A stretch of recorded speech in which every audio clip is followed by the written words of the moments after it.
Have you ever heard of a house that seems to breathe, a house where shadows crawl, not as tricks of the light, but as living, watching things?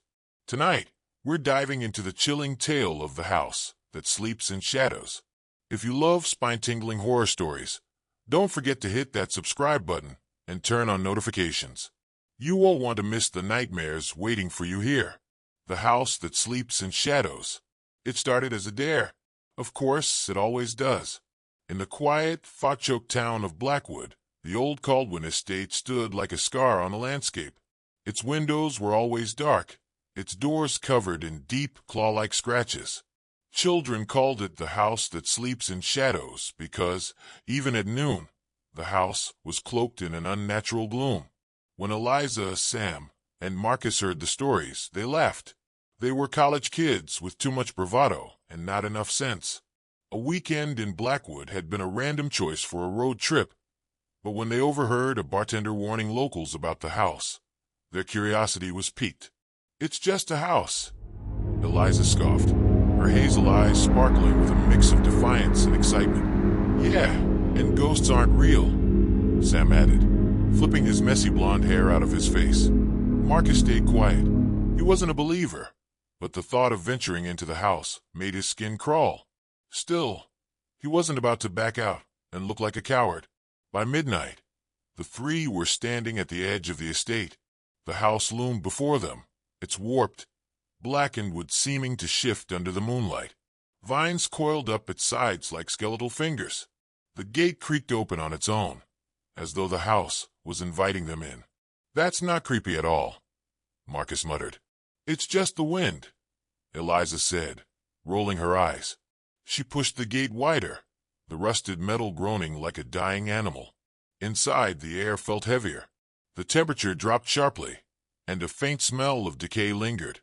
The house's front door stood slightly ajar, revealing a sliver of darkness so deep it seemed to devour the light from their flashlights. "Ladies first," Sam joked, but his voice quivered. Eliza didn't hesitate, stepping inside with a boldness that made Marcus's stomach knot. The interior was worse than any of them imagined. The walls were covered in peeling wallpaper, revealing strange symbols carved into the wood beneath. The air was damp, and the floorboards creaked with every step. A faint dripping sound echoed through the silence, though none of them could find its source. "It's just an old house," Eliza said, though her voice had lost its confidence.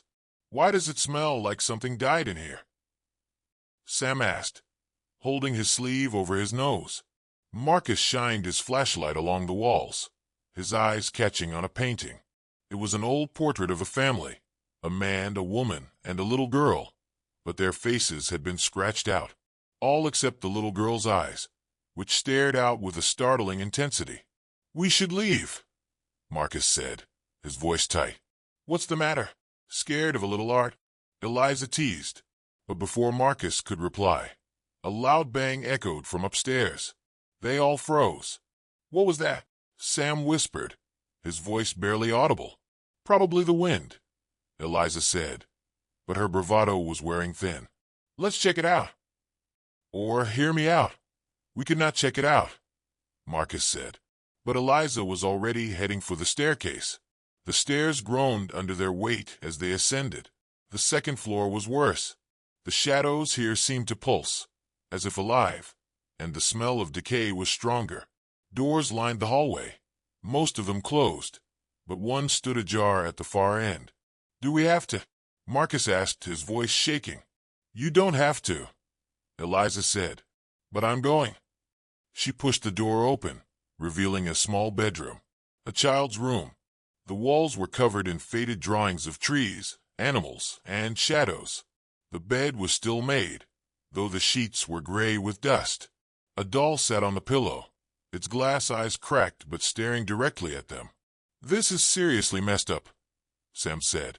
"Why would someone leave this here?" Eliza wondered aloud, stepping closer to the doll. As her hand reached out, the room suddenly plunged into darkness. Their flashlights flickered and died. Panic set in. "What the hell?" Marcus yelled. Before anyone could answer, a faint giggle echoed through the room, high-pitched and childlike. It sent chills down their spines. "Eliza, let's go," Sam said, his voice trembling. But when the lights flickered back on, Eliza was gone. "Eliza!" Marcus called, his voice cracking. They searched the room, but there was no sign of her. The only sound was their ragged breathing, and that damn dripping noise, now louder. "We need to get out of here," Sam said, his face pale. As they turned to leave, the door slammed shut. A shadow moved across the room, not on the wall but across the floor, as though it had substance. It stretched and twisted, taking on a vaguely human shape. Eyes, red and glowing, opened within the darkness. "Run!" Marcus screamed. They bolted, the shadow pursuing them, its movements unnatural and jerky. The hallway seemed to stretch endlessly, the doors multiplying, as if mocking their panic. Behind them, the shadow laughed, a guttural, echoing sound that froze their blood. They finally burst through the front door, collapsing on the overgrown lawn. The house stood silent and still, its windows blank and lifeless. "Where's Eliza?" Sam panted, looking back. Before Marcus could answer, the front door creaked open. For a moment, they thought she might emerge, but instead, the shadow slithered out, its glowing eyes fixed on them. It stopped at the edge of the porch, as though bound to the house, and stared as they scrambled to their feet and ran. The next day, they went to the police.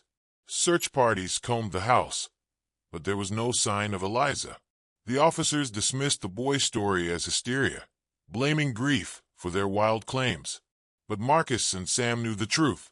They had seen the shadow, felt its malice, and at night, when Marcus lay in bed, he could still hear that faint, childlike giggle and the slow, steady drip of something unseen.